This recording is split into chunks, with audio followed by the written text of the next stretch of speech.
Monsieur Daouda, bonjour. Bonjour. Vous êtes le responsable des jeunes de Réumi. Quel est l'objectif aujourd'hui de votre conférence de presse? Bonjour à tous les Sénégalais de la diaspora. Bonjour à tous les Sénégalais généralement. Le mouvement des jeunes de Réumi France s'est réuni aujourd'hui pour aborder l'actualité nationale politique.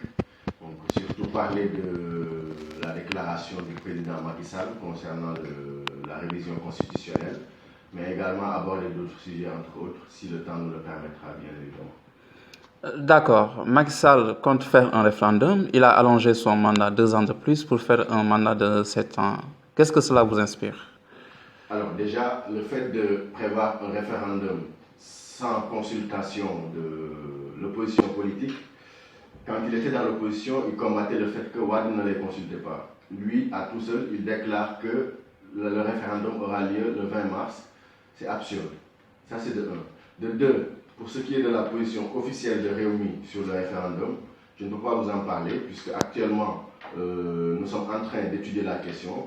C'est une question de grande ampleur. Il faut servir aux Sénégalais quelque chose de concis, de fiable, pour que justement, dans le futur, on n'ait pas à regretter les décisions politiques qu'on avait prises par le passé. Donc, Réumi donnera sa position officielle sur le référendum dans les jours à venir. Êtes-vous choqué par la déclaration de Macky Sall en allongeant son mandat de 2 ans de plus, comme la plupart des autres de l'opposition? La plupart des autres de l'opposition, oui, mais surtout la plupart des Sénégalais. La majeure partie des Sénégalais, la plus grande partie des Sénégalais qui avaient voté pour lui à 65%, sont d'autant choqués que je le suis. Ils sont choqués, ils ont été outrés, ils ont été trahis, leurs droits, le respect qui leur revient a été bafoué par le président de la République, la première institution du pays. S'il ne donne pas valeur à sa parole, qu'est-ce qu'il nous restera au Sénégal? Macky Sall avait promis, c'était une promesse morale, c'était un engagement, si on reprend ces mots, de réduire le mandat à 5 ans et même mieux, de l'appliquer à son mandat en cours. Là, il nous parle de l'avis du Conseil constitutionnel. Oui, l'avis, c'est un avis. C'est lui-même qui a dit qu'il va suivre l'avis du Conseil constitutionnel. Mais on le sait tous, l'article 51 nous dit le président de la République peut, il ne nous dit pas doit. Le président de la République peut, après avoir recueilli l'avis du président de l'Assemblée nationale et du Conseil constitutionnel, soumettre tout projet de loi constitutionnelle au référendum. Donc déjà au début, il a le choix de lui soumettre ce projet, il a le choix de ne pas lui soumettre. On ne lui dit pas, il doit. Donc ce n'est pas un devoir, c'est pas une, il n'y a pas d'impératif. Il a le choix. Donc, il peut consulter, il peut ne pas consulter. Donc si vraiment il tenait à respecter sa promesse, il pouvait ne pas consulter le Conseil constitutionnel et nous prendre tout ce temps pour finir par nous dire que finalement il va suivre l'avis. Ça c'est de un. De deux, l'article 92 qu'il a lui-même utilisé. Les décisions du Conseil constitutionnel ne sont susceptibles d'aucune voie de recours. Elles s'imposent au pouvoir public et à toutes les autorités administratives et juridictionnelles. Il a invoqué cela pour justifier le fait que, en quelque sorte, il était lié à l'avis du Conseil constitutionnel. Mes chers messieurs, cet alinéa de l'article 92 nous dit que les décisions du Conseil constitutionnel ne sont susceptibles d'aucune voie de recours. Donc on est toujours entre décision et avis. Donc c'est les décisions qui ne sont pas susceptibles d'une voie de recours, mais les avis, le président peut toujours les suivre ou ne pas les suivre. Et ces décisions-là qui ne sont pas susceptibles d'aucune voie de recours, mais rappelez-vous, en 2012, Macky Sall avait violemment critiqué la décision du Conseil constitutionnel de valider la troisième candidature du président Abdoulaye Wade. Macky Sall veut nous faire croire qu'il a suivi la décision, c'est pour ça qu'il est parti en campagne. Non. Déjà, il n'est pas légaliste. Il dit qu'il est légaliste. Non, monsieur le président, excusez-moi, vous n'êtes pas légaliste. En 2007, apparemment, vous auriez voté sans carte d'identité. Vos gardes du corps ont défaussé la porte d'un bureau de vote pour que vous votiez sans carte d'identité. J'ai utilisé le conditionnel parce que je n'en suis pas sûr. Mais beaucoup de Sénégalais le confirment. Merci de ton. En 2012, vous avez voté un pacte avec l'opposition dans le cadre du M23, comme quoi vous allez faire campagne ensemble contre la candidature d'Abdoulaye Wade. Par la suite, vous avez bafoué cette signature, vous êtes parti faire campagne.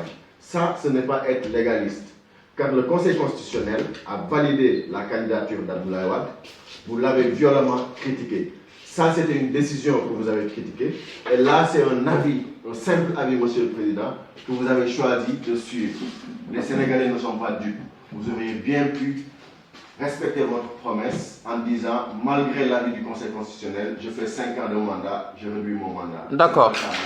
Allez-vous battre campagne, participer à une campagne, battre campagne pour le oui ou le non? Justement, comme je vous l'ai dit tout à l'heure, le Rewmi n'a pas encore défini sa position sur le référendum. Bien évidemment, quand nous l'aurons fait, nous battrons campagne en fonction de ce que nous aurons décidé. Si nous avons décidé de voter non, nous battrons campagne pour le non. Et sachez que la jeunesse Rewmi France sera devant ce combat, mènera ce combat de campagne. Nous irons sillonner toute la France. Nous ferons en sorte que nos proches qui sont au Sénégal suivent nos consignes de vote. Donc, si c'est oui, on battra campagne évidemment pour oui. Si c'est non, on battra campagne pour non. Ça, on le saura dans quelques jours. D'accord, nous allons passer à l'actualité. Récemment, il y a le directeur de cabinet du ministre de la Jeunesse, Mame Mbaye Niang, qui était venu en France exclusivement pour déposer une plainte au niveau de Sherpa, selon ses dires, contre la personne de Idrissa Seck pour enrichissement illicite. Est-ce que vous étiez au courant de cette plainte? Et quelle a été vos réactions en tant que jeune? J'étais au courant, comme tous les Sénégalais qui suivent l'actualité politique de leur pays. J'étais au courant, mais j'étais surtout amusé.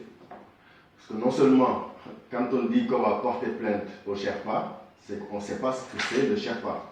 Le Sherpa, c'est une association de juristes qui défendent les victimes de crimes économiques, en quelque sorte. Donc, on ne peut pas porter plainte auprès d'une association. Le Sherpa n'est pas une institution dépositaire de l'autorité publique qui reçoit des plaintes. C'est une association qui défend des gens qui se plaignent de détournement de deniers publics, ainsi de suite. Ça, c'est de un. Donc, il nous a parlé de plainte. On attend de voir la plainte. Moi, je suis convaincu que les Sénégalais, malheureusement, ne feront pas de plainte, puisqu'il n'y a pas de plainte.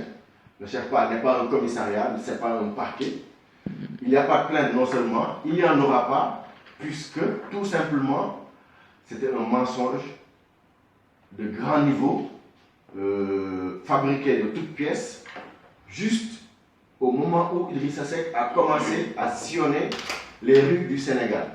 Au moment où Idrissa Seck a commencé à renouer avec la banlieue, à renouer avec les Sénégalais, à leur montrer que tout ce qui a été cousu de fil blanc sur son dos pour le salir n'était que mensonge.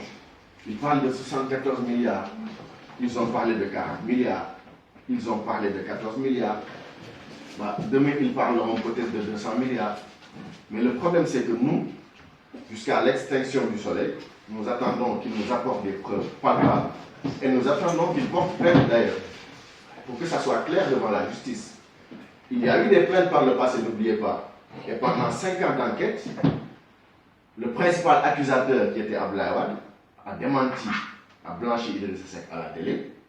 Mais également, la justice sénégalaise, après 5 ans d'enquête, 5 ans de commission rogatoire, a fini par blanchir totalement Idrissa Seck. Donc, des plaintes encore, nous voulons qu'il y en ait davantage. Mais des vraies plaintes, pas des plaintes au Sherpa, dans une association. Des vraies plaintes, pourquoi pas à la CREI. Ils ont monté la CREI. On a vu ce qui s'est passé avec l'histoire de Karim Wade. Une mascarade judiciaire. Nous voulons qu'ils utilisent la CREI. S'ils ont quelque chose à nous reprocher, qu'ils utilisent la CREI et qu'ils poursuivent Idrissa Seck. Ils ne doivent pas manipuler les Sénégalais, venir en France pour du tourisme, pour ensuite dire qu'on a porté plainte auprès d'une association. C'est indigne de considération. Platon disait ceci, je le cite. La politique sans éthique n'est que vulgaire technique de manipulation des masses. Qu'ils arrêtent ces manipulations car les Sénégalais ne sont plus libres. D'accord. Idrissa Seck est dans la banlieue. Ici, on la banlieue. A-t-il changé de stratégie par rapport à ce qui se disait en sa personne, qu'il était trop introverti, il ne se rapprochait pas des populations? C'est une campagne déguisée ou pas? Ce n'est pas une campagne déguisée. Idrissa Seck n'a jamais été loin des populations. Rappelez-vous, c'est lui qui avait initié la fameuse marche bleue. C'était en 88. Donc son contact avec le peuple a toujours été là. C'est un homme politique qui définit ses stratégies en fonction de la situation politique du pays. Il a décidé d'aller rencontrer les Sénégalais. Ce n'est pas une stratégie politique ou une campagne déguisée, non. Et l'arrogance qu'on lui prêtait, c'est parce qu'on ne l'avait pas compris. Il a eu à l'expliquer. Le malheur, c'est que beaucoup de gens qui critiquent Idrissa Seck ne prennent pas la peine d'aller voir ses vidéos sur YouTube ou d'écouter très bien ce qu'il dit. C'est vrai qu'il est difficile parfois à écouter parce qu'il a un langage français un peu élevé. Et si tu as des difficultés de compréhension, bon, enfin, c'est pas méchant, hein? Il peut arriver parfois de ne pas pouvoir interpréter ses positions. Mais les gens interprétaient que les actes qu'il posait. Les actes qu'il posait, c'est-à-dire. Mais n'oubliez pas que de 2004 à 2012, Idrissa Seck adoptait une stratégie de défense politique. Il était attaqué de toutes sortes, de toutes parts, par Abdoulaye Wade et ses gars. Donc il était surtout dans une démarche de protection. Il n'était pas arrogant. Il voulait aller vers le peuple. Et il le faisait à chaque fois que l'occasion se présentait. Maintenant aussi, il fallait qu'il se protège. Parce que souvenez-vous, on a utilisé toutes sortes de moyens pour l'abattre. L'abattre politiquement, physiquement, moralement. Il a été obligé de faire fuir sa famille en France. Il a même été dit qu'un de ses proches a tenté de l'empoisonner. Donc ce gars-là, s'il est méfiant envers les gens, ce n'est pas parce qu'il est arrogant, c'est parce qu'il se protège. D'accord. Avez-vous les nouvelles de Samba Thioubou? Oui, on a des nouvelles de Samba Thioubou, comme tous les Sénégalais. On sait qu'il a un dossier pendant devant la justice qui est en cours d'instruction. Donc officiellement, nous ne pouvons pas dire grand-chose là-dessus. Tout ce que je peux vous dire en revanche, c'est que tous ceux qui connaissent Samba Thioubou te diront que c'est un gars bien, un gars qui a des valeurs, des principes, des convictions, un gars droit. Personnellement, je suis convaincu que très bientôt, il sera libre. Très bientôt, la vérité va jaillir comme une fleur qui éclot au premier jour du printemps. D'accord. Il est blanc comme neige. D'accord. À mon avis. D'accord. Ma dernière question sera le cas de Omar Sarr. Omar Sarr est-il toujours membre de Rewmi? Le député Omar Sarr. Oui. Est-il toujours membre du parti de Rewmi d'Idrissa Seck? Oui. À mon avis, oui. Puisque lui-même, il n'a pas dit qu'il sort de Rewmi. Mais excusez-moi, je ne suis pas le porte-parole de Omar Sarr.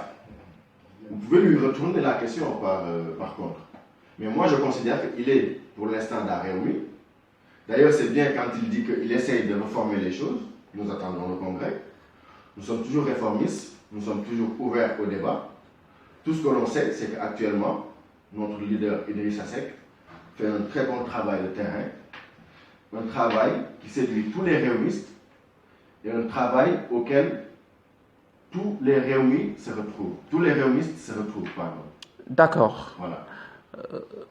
Il y a de nombreux départs au sein de votre formation politique. Comment vous analysez ça? Est-ce qu'il y a une incompatibilité avec votre leader Idrissa Seck? Idrissa Seck a un problème avec ces gens-là ou ces gens ont un problème avec le parti de Rewmi? C'est une très bonne question. Mais une question à laquelle il est facile d'apporter une réponse. Je vais vous répondre en vous retournant en quelque sorte la question. Tous ceux qui ont quitté Rewmi, où est-ce qu'ils sont partis aujourd'hui?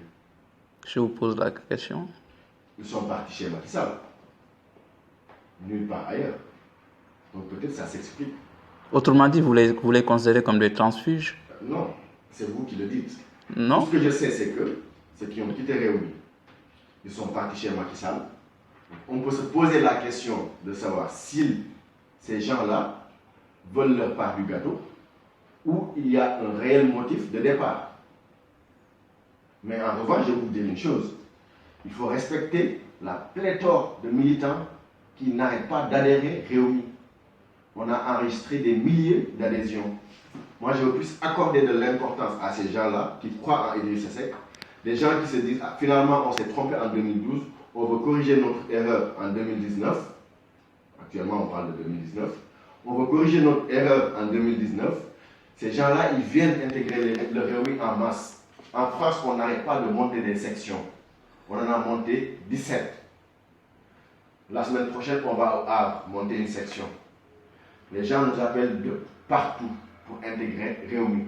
C'est parce qu'ils ont fini par comprendre tout simplement qu'il y a eu beaucoup de mensonges sur Idrissa Seck et que, de par ses réalisations et ses capacités, qui ne sont pas les mêmes que l'actuel président, il sera un très bon président, redresseur du Sénégal. Et dernière chose que je vais dire sur ces départs, je vais le dire aux Sénégalais, il faut qu'ils le sachent, je ne vais pas citer de nom, je ne suis pas là pour ça. Beaucoup de ces gens qui ont quitté Rewmi, lors du deuxième tour de l'élection présidentielle, ces gens-là mettaient la pression sur Idrissa Seck pour qu'il soutienne Abdoulaye Wade. Et aujourd'hui, ils sont partis chez Macky Sall. C'est quand même grave. Ça veut dire qu'il n'y a plus aucune conviction chez ces gens-là. D'accord. Ça veut dire que